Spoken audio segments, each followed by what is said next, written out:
एक सवाल सरकार से दोस्तों, पहले हम रोड टैक्स देते हैं, फिर ऊपर से टोल टैक्स भी देते हैं। हर 20-25 किलोमीटर चलने की टोल टैक्स अलग से। क्या मन में कभी सवाल नहीं उठता आपके, जब हमने रोड टैक्स दे दिया तब फिर टोल टैक्स क्यों देना? या तो हम रोड टैक्स ना भरे तब समझ में आए, जब रोड टैक्स भरे तब टोल टैक्स क्यों? हमारे ही रोड टैक्स की पैसे से रोड बन रही है, फिर उसी पे चलने के लिए टोल टैक्स क्यों, और हर 20-50 किलोमीटर पर क्यों?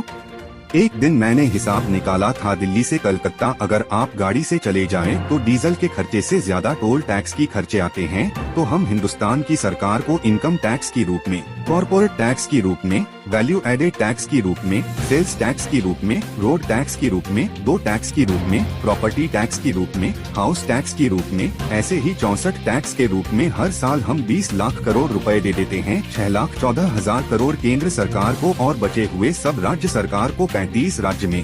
फिर भी हमारे देश में इतने